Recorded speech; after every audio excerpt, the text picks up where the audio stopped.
Orang cacat ini baru saja keluar rumah. Melihat tidak ada orang di sekitarnya, dia melepaskan tongkatnya. Kenakan headphone setelah menggerakkan leher Anda. Langsung kabur. Dan jangan mengambil rute normal. Siapapun yang tidak tahu mengira dia seorang atlet. Namun di sekolah dia mulai berpura-pura menjadi timpang lagi. Saat ini, pelaku intimidasi terlihat meminta perlindungan kepada teman sekelasnya. Dia berjalan mendekat dan meraih tangan orang lain dan memutarnya. Dia sangat terluka sehingga dia segera memohon. Saat Anda melihat teman sekelas, Anda harus membawakan tasnya. Dia melemparkan tas sekolahnya ratusan meter jauhnya. Semua orang tercengang dengan pemandangan ini. Dan pengganggu di sekolah tidak memungut biaya perlindungan. Dia diceramahi dengan serius oleh pria gendut itu. Bos tahu bahwa orang cacat itulah yang menghalangi jalan untuk menghasilkan uang. Jadi dia membawa sekelompok orang untuk mencari Somun untuk menyelesaikan masalah tersebut. Tapi bosnya menemukan Somun. Tampak lemah dan lumpuh. Dia terlalu malas untuk bertindak. Pria gendut itu berjalan dan mengangkat Somun dan melemparkannya ke jendela. Kali ini dia menargetkan orang yang salah. Somun hanya menggunakan satu tangan. Memutar tangan gemuk pria gendut itu. Kemudian terjadi tindakan untuk memutus keturunan. Pecahkan pelana lemak dengan mudah. Kemudian dia menamparkan adiknya hingga dia meragukan hidupnya. Ketika lelaki tua itu melihat ini, dia tidak pengecut. Tanpa ketegangan apapun, Somun menendang Ko. Pertarungan ini membuat Somun menjadi selebriti sekolah. Kemudian bos menjadi semakin marah. Jika orang cacat bisa bertarung, lalu panggil semua saudara untuk bertarung bersamanya. Jadi malam itu sepulang sekolah, dua teman Somun diculik. Saat itu Somun menerima panggilan video dari Kang Sik. Akibatnya, saya melihatnya dengan hidung memar dan wajah bengkak. Bahkan Do Song pun tidak sadarkan diri. Somun benar-benar marah. Seorang diri bergegas ke gudang yang ditinggalkan. Melihat teman saya dipukuli hingga babak belur. Dia dengan marah mengumpulkan kekuatan. Tiba-tiba seberkas cahaya warna-warni muncul. Dia tidak malu-malu di depan lebih dari selusin orang. Putar dan tekuk batang besi dengan tangan kosong. Kalahkan semua gangster. Aktifkan mode Iron Man secara langsung. Kalahkan mereka sampai mereka lari dalam kekacauan. Akhirnya menangkap seorang pria yang tidak beruntung dan menghajarnya hingga gila. Semoga Mo tak muncul tepat waktu untuk menghentikannya. Saat itulah polisi tiba, membawa mereka ke sekolah untuk rekonsiliasi. Tidak tahu kalau keluarga pengganggu ini sangat kaya. Salah satunya adalah putra wali kota.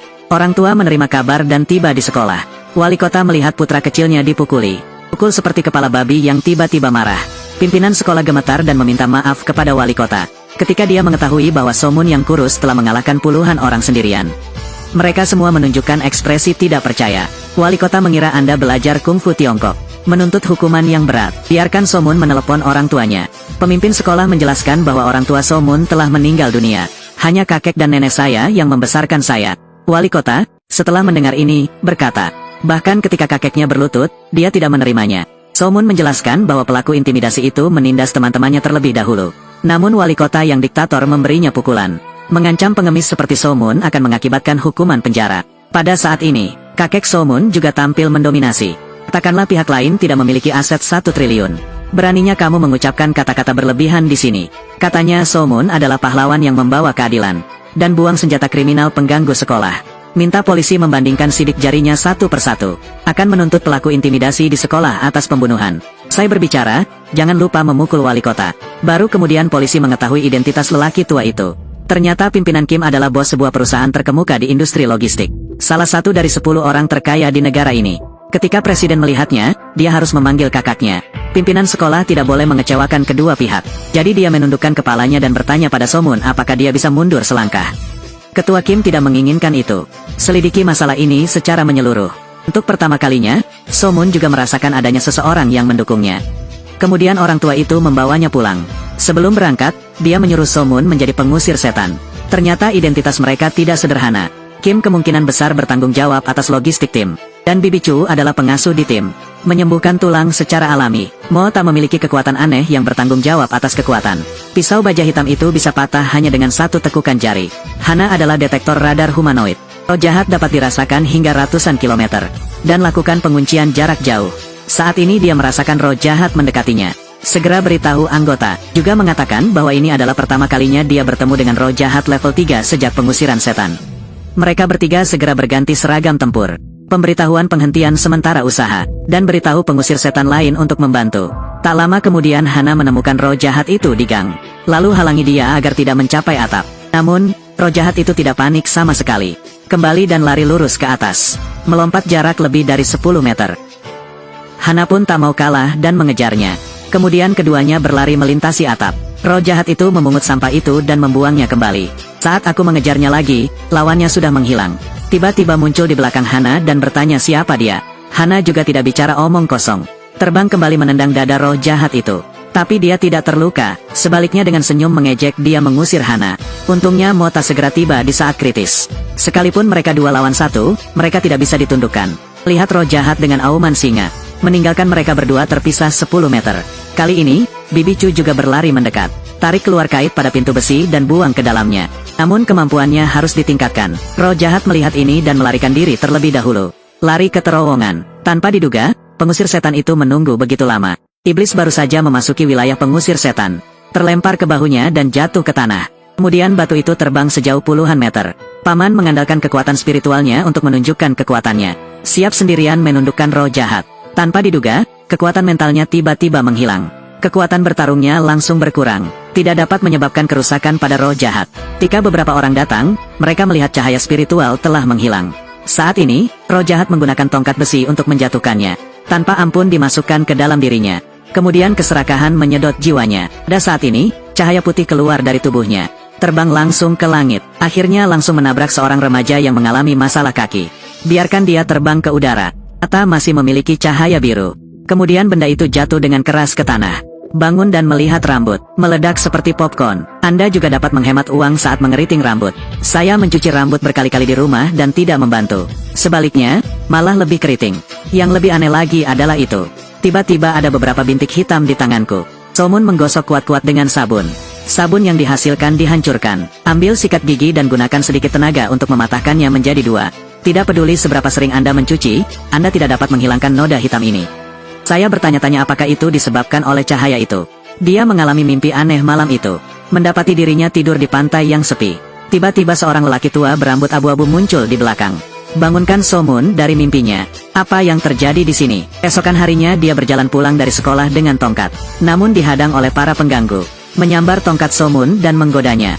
Mengejek dia karena timpang, jangan keluar dan membuat dirimu terlihat seperti orang bodoh. Si pirang ingin menghancurkan satu-satunya peninggalan yang ditinggalkan ibunya. Bukankah hanya radionya saja yang rusak? Saya ingin menghancurkannya, Anda menginginkannya seperti ini. Saat ini Hana muncul dan menyambarnya. Mendorong si pirang ke tanah tanpa ampun. Dan biarkan Somun pergi bersamaku ke suatu tempat. Namun para pengganggu menghalangi jalannya. Hana tidak punya pilihan selain membersihkannya. Lalu bawa Somun ke Tokomi. Temui Bibi Chu dan Mota di sini. Memperkenalkan dirinya sebagai pengusir setan yang berspesialisasi dalam menangkap roh jahat. Tapi Somun mengira dia telah bertemu dengan sekelompok penipu. Bibi Chu tidak punya pilihan selain menunjukkan 6 tahi lalat di tangannya. Dan berkata meletakkannya di dadanya dan membaca dalam hati. 3 suara untuk menuju akhirat. Somun berpikir tidak ada biaya apapun untuk mencobanya. Muncul di kamar segera setelah kata-kata itu diucapkan.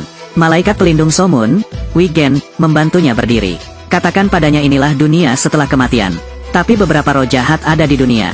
Akan memiliki inang pembunuh. Kendalikan mereka untuk membunuh manusia penghisap jiwa. Hingga jenazah tuan rumah diambil sebagai miliknya. Wigen mengatakan bahwa pengusir setan memiliki kekuatan supernatural. Tapi juga terluka dan terbunuh. Somun pun ingin mencoba dan langsung menyerah. Bukan karena dia takut mati. Sebaliknya, khawatirkan tentang 3 kekuatan dan 2 kelemahan Anda. Tidak ada yang merawat orang tua. Karena orang tuanya meninggal dalam kecelakaan mobil 7 tahun yang lalu. Akibatnya, kaki Somun menjadi cacat permanen.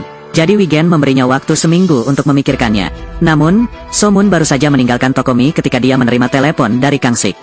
Ternyata si pirang tidak senang. Akan menangkap Kang Sik dan memukulinya untuk meredakan amarahnya. Biarkan Somun membawa Hana ke gym. Namun, dia tidak mau menyeret Hana ke dalam air. Memutuskan untuk pergi sendiri. Tak disangka, isi panggilan telepon itu terdengar oleh pendengaran Super Hana. Ketika Somun tiba, Kang Sik dipukuli di seluruh wajahnya. Dia secara proaktif meminta maaf dan mengakui kesalahannya. Si pirang menghadiahinya dengan tinju. Saya pikir Somun akan melakukan serangan balik dengan kuat. Tanpa diduga, saya dipukuli oleh para pengganggu di sekolah. Jangan berhenti sampai dia pingsan. Saat ini, tim pengusir setan tiba. Hana membawa Somun yang tidak sadarkan diri pergi. Si pirang tiba-tiba melemparkan tongkatnya. Juga berpura-pura menjadi Somun yang pincang. Mo tak tidak tahan lagi. Katanya dia hanya meninju setiap orang 1 kali. Namun, pukulan acak Mo tak mematahkan tulang mereka. Bibi Chu tidak ingin mempermasalahkannya. Menghapus ingatan mereka, memperbaiki tulang mereka. Saat Somun bangun, menemukan bahwa kakinya yang lumpuh terasa. Ternyata Bibi Chu menyembuhkan kakinya. Dia mengambil beberapa langkah dengan tidak percaya, lalu bergegas keluar dari toko mie dan lari ke jalan. Dia belum pernah mencoba berlari dalam 7 tahun. Tunggu. Somun berlari kembali ke toko mie. Ekspresikan rasa terima kasih Anda kepada mereka. Kata-kata yang belum selesai, Hana merasakan roh jahat di dekatnya. Karena penasaran, Somun pun mengikutinya. Dia sangat bersemangat karena memiliki kekuatan fisik 3 kali lebih banyak dari orang normal. Bahkan berbelok pun tidak perlu melambat. Jalankan di atas atap dan dinding. Tak lama kemudian mereka berempat sampai di area di mana roh jahat terperangkap. Kata Hana, tuan rumah roh jahat itu adalah seorang laki-laki yang mempunyai tanda lahir di belakang lehernya. Saat ini, Somun telah melewati jendela ruang bawah tanah. Menemukan anak laki-laki itu dalam keadaan koma. Ada seorang lelaki di sana yang istrinya menahannya dengan bantal. Somun langsung menggunakan kekerasan untuk mendobrak jeruji. Mo tak datang ke sini dan menyeret wanita itu pergi. Satu pandangan membuatnya kehilangan kesadaran. Kemudian bacalah kenangan pria itu. Ternyata laki-laki memukuli istrinya setiap hari karena minum. Bahkan anak kecil pun tidak luput darinya. Saat ini, Somun menemukan bahwa anak laki-laki itu sudah tidak bernapas lagi. Untungnya Bibi Chu tiba tepat waktu untuk mengaktifkan sihir penyembuhan. Akhirnya menarik pria itu kembali dari neraka. Hana menemukan tahi lalat di belakang leher pria itu. Tepatnya roh jahat yang mereka cari. Keluarkan dari tubuh pria itu untuk melarikan diri. Setelah kejadian ini, Somun memiliki pemahaman baru tentang eksorsisme. Beberapa orang kembali ke toko mie. Sekali lagi mengundang Somun untuk bergabung dengan tim untuk menghilangkan kejahatan dan mempromosikan kebaikan. Dan memberinya jersey itu. Jika setuju, kenakan seragam tempur dan berkumpul di jembatan layang besok pagi. Pagi selanjutnya, trio pengusir setan pergi ke jembatan layang untuk menunggu. Somun juga datang ke janji temu dengan mengenakan seragam. Namun, menjadi pengusir setan membutuhkan ritual.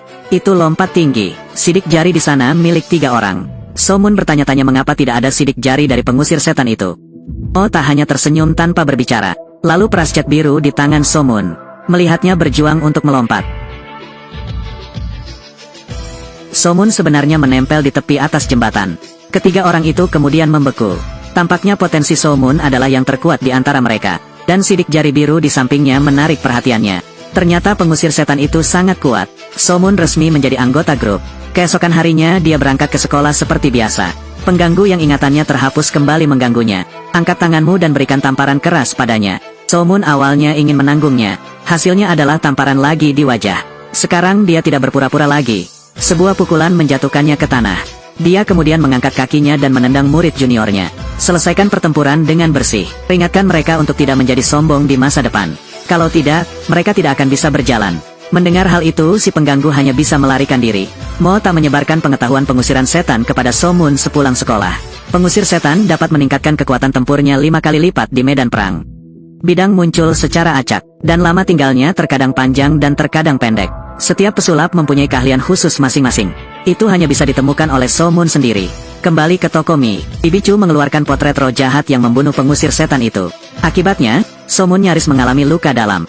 Gaya lukisan abstrak ini membuat orang lain tidak bisa berkata-kata.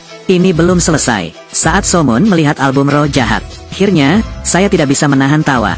Lalu keluarkan kertas dan kuasnya. Gambarlah sketsa roh jahat tingkat 3 melalui deskripsinya. Cukup identik. Beberapa orang mengambil foto grup untuk memperingatinya. Hasilnya adalah ketika Somun meletakkan tangannya di bahu Hana. Dipukul oleh salah satu telapak tangannya. Ternyata Hana tak ingin orang lain menyentuh tubuhnya. Menceritakan pengalaman penderitaannya, mengikuti pelatihan iblis Motak. Dia tidak dihancurkan setiap hari. Juga dipaksa ke jalur kehancuran. Pada akhirnya, kekuatan fisik Somun meningkat pesat. Bibi Chu menelepon hari ini. Memulai misi pertama Somun. Saat ini, ada seorang gadis kecil yang diikuti oleh seorang laki-laki. Tapi dia memiliki senjata di tangannya. Gadis itu tidak tahu bahwa bahaya sedang mendekat. Hana merasakan bahwa itu adalah roh jahat tingkat 3. Memberitahu Somun untuk tidak bertindak sendiri. Sesampainya di lokasi penemuan, tidak ditemukan. Somun tahu bahwa roh jahat memegang pahat di tangannya. Ambil ponsel Anda dan temukan pabrik es terdekat. Jadi segera pergi ke. Sesampainya di pabrik mereka berempat mencari secara terpisah. Kali ini, gadis itu dipukuli hingga berdarah. Bahkan ayah kandungnya pun dibunuh. Hanya untuk mentraktirnya steak. Dia cemburu karena mereka hidup lebih baik dari diri mereka sendiri. Ambil pahat dan curahkan amarahmu. Rupanya dia kehilangan akal sehatnya karena dihantam roh jahat. Somun mencium sesuatu yang terbakar di luar. Pergi untuk melihat, ternyata itu adalah steak yang gosong. Tiba-tiba saya merasakan gambaran rumah di seberangnya. Ketika roh jahat itu menyerang, dia melemparkannya ke tanah. Selama pertarungan antara keduanya, Somun membaca ingatan pria itu. Sepasang suami istri pendaki gunung hanya tersenyum dan menyapa pria tersebut. Pria itu mengira orang lain sedang mengejeknya. Nikam mereka sampai mati dengan pisau. Gambaran yang mendalam membuat Somun kehilangan akal sehatnya. Dipukul oleh roh jahat, mengangkat gadis itu dan berlari keluar. Hana melihat Somun masih shock. Beritahu Mota untuk menyelamatkan gadis itu terlebih dahulu. Somun kembali tenang dan mengikuti. Lihat menara di atas. Somun berjuang untuk melompat ke puncak menara. Ditemukan jejak roh jahat. Dia ingin menghancurkan gadis itu menjadi bubur dengan batu. Untungnya, Mota berlari untuk memblokir prasasti tersebut. Melihat itu, roh jahat itu menendang kakinya dengan keras. Ingin menghancurkan mereka bersama-sama. Pada saat ini, Somun muncul tepat waktu untuk menarik kembali roh jahat tersebut. Tapi bukan saingan. Tepat ketika Mota tidak tahan lagi, Hana mengangkat prasasti itu dengan langkah meluncur. Situasi Somun juga tidak positif. Tiba-tiba sebuah bidang cahaya muncul di sekitarnya. Memiliki kekuatan, Somun segera lolos dari belenggu. Sebuah langkah yang meningkatkan kekuatan tempur. Bawa roh jahat itu ke tanah dan pukullah dia. Hana juga diberi kekuatan untuk mengusir prasasti tersebut. Cepat hentikan Somun yang sudah gila. Karena jika tuan rumah mati, maka jiwa yang tersedot juga akan hilang. Lalu suruh Somun mengusir roh jahat itu dari tubuh pria itu. Dikirim ke neraka untuk dihukum. Di samping itu, roh jahat yang membunuh paman itu muncul kembali. Melihatnya mengikat dan menyumbat mulut seorang lelaki tua. Hisap dan tarik dari jauh dengan satu gerakan. Sekarang dia telah berkembang. Adalah eksistensi kedua setelah roh jahat tingkat keempat dalam legenda. Menghadapi tangisan lelaki tua itu, dia sangat bersemangat. Setelah selesai Dongho pergi ke toko kue. Tapi dia melihat seorang wanita aneh tersenyum padanya. Ternyata di dalam diri wanita itu juga terdapat roh jahat tingkat 3. Dia pulang ke rumah dan bersiap memasak untuk suaminya. Ambil sedikit selai kacang dan campurkan ke dalam jus. Saat suamiku meminum segelas jus ini, tiba-tiba mulai batuk. Ternyata dia alergi parah terhadap kacang. Tenggorokan bisa membengkak, menyebabkan mati lemas. Dia ingin meminum obatnya tetapi ternyata botolnya kosong. Saat itulah saya menyadari bahwa istri sayalah yang membunuh saya. Terakhir, lanjutkan ke barat laut. Wanita itu mengeluarkan ponsel suaminya dan membuka kuncinya. Transfer semua 1,2 miliar di rekening bank ke rekening saya. Wanita itu berteriak kegirangan. Segera aplikasikan riasan bercahaya dan bersiaplah untuk berbelanja. Tiba-tiba sebuah tangan terulur dari cermin dan meraih lehernya. Wanita ini pergi ke mall, menyukai kalung di leher penjual itu. Lalu biarkan manajer menghentikannya. Wanita itu menariknya keluar. Rekan kerja langsung membunyikan klakson saat melihat ini. Ketika petugas keamanan melihatnya, mereka langsung berlari. Saat ini, wanita itu pergi dengan wajah menggembung. Baru saja melewati Somun. Memikirkan tentang roh jahat yang baru saja aku rasakan. Hana memberitahunya seperti inilah rasanya roh jahat tingkat ketiga. Semua orang datang ke tengah dan berpencar untuk mencari. Somun mengikuti wanita itu ke dalam lift. Dan blokir pemantauan dengan jammer. Secara diam-diam beritahu mitra untuk datang memberikan dukungan. Tak disangka, isi panggilan tersebut disadap oleh wanita tersebut. Saat hanya Somun yang tersisa di lift. Wanita itu tiba-tiba tersenyum sinis. Adik kecil, apakah kamu mencintaiku? Tanpa menunggu Somun menjawab. Dia melangkah maju dan ingin menghancurkan pangeran absolut. Lalu ambil kepalanya dan bang-bang. Somun langsung tersingkir. Wanita itu akan pergi. Hana sudah menunggu di pintu lift. Menendang wanita itu kembali dengan tendangan. Dua orang berkelahi di dalam. Tapi Hana sendiri bukanlah tandingan roh jahat tingkat ketiga. Dikalahkan oleh cakar tulang putih 9 yin miliknya.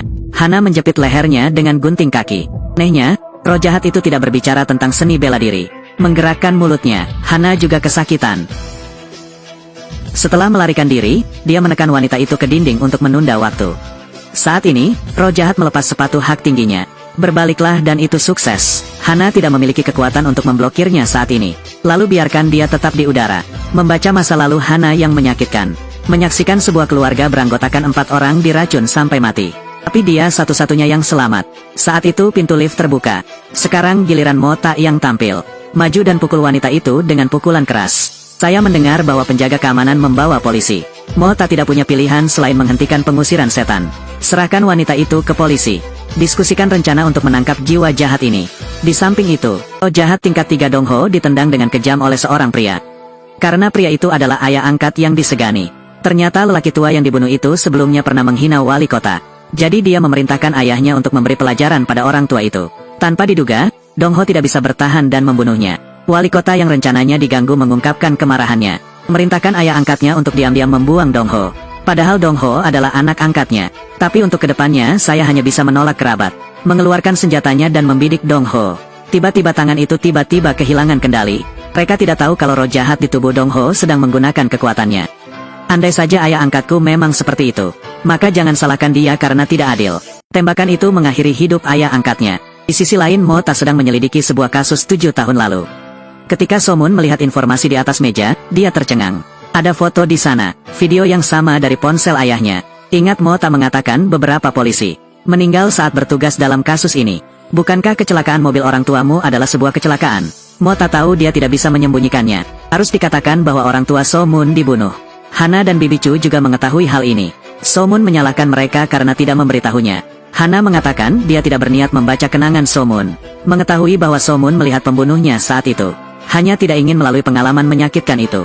Tak secara selektif melupakan segmen itu. Untuk menemukan pembunuh orang tuanya, Hana pergi ke kamar So-moon. Melalui fotobook pada mobil saat itu sebagai sarana. Ke dalam kenangan kecelakaan mobil dengan So-moon. Lihat orang tuanya lagi membuatnya menangis. Saat itu sebuah truk menabraknya. So-moon terus mengetuk jendela mobil untuk mencoba membangunkan orang tuanya. Namun jiwa orang tua hanyut. Dan seorang pria keluar dari truk untuk melihat apakah orang tuanya sudah meninggal. Kemudian seorang pria lain keluar dari truk. Ternyata itu adalah Dong-ho yang dicari oleh tim pengusir setan. Dia membuka mulutnya dan menelan jiwa orang tua So-moon. Hana melangkah maju untuk memeriksa dengan cermat. Dikonfirmasi lagi bahwa dia membunuh pengusir setan itu. Tanpa diduga, Dong-ho tiba-tiba berhenti. Mata menatap Hana. Apakah kamu wanita yang mengikutiku hari itu? Hana menyadari dengan ngeri bahwa situasinya tidak baik. Katakanlah mereka harus keluar dari sini. Tapi bagaimana So-moon bisa melepaskan pembunuh orang tuanya? Maju dan pukul dengan keras. Tapi dia bukan tandingan roh jahat tingkat 3. Langsung ke dunia nyata. Bergulat dengan Dong-ho secara nyata. Alhasil, keduanya kembali ke kenangan bersama. Saat ini ada Dong-ho lain di dalam mobil. Nyalakan truk dan tabrak langsung ke So-moon. Waktu krisis, Hana menarik kembali So-moon dari ingatannya. Dong-ho hampir berhasil dengan sangat marah. So-moon memberitahu Mo Ta sebuah petunjuk penting. Saat itu, kabar terpilihnya Shin Min-ho sebagai wali kota tersiar di dalam mobil. Ayahnya mengatakan dia bertekad untuk menyelidiki sampai akhir. Mo Ta juga menemukan orang tua itu terbunuh sebelumnya. Adalah kepala kampanye wali kota, dan pembunuhnya sama-sama roh jahat. Setelah kembali ke rumah, So-moon teringat pertarungannya dengan Dong-ho. Melihat sebuah truk bernama TPA. Jadi keesokan paginya, memanggil tim pengusir setan untuk menyelidikinya. Juga menghubungi detektif Min Jing untuk datang. Semua orang mencari secara terpisah tetapi tidak menemukan siapapun. Namun, So-moon menemukan seragam kerja dengan nama Dong-ho tertulis di atasnya. Dan Bibi Chu melihat genangan darah di tanah. Orang yang meninggal adalah ayah angkat Dong-ho. Min Jing mengumumkan banyaknya reporter yang tiba di tempat kejadian. Sebab, Kapolri sudah lama senasib dengan wali kota. Hanya membuat segalanya lebih besar. Wali kota baru mau tidak mau mengeluarkan surat perintah penangkapan untuk Dong-ho.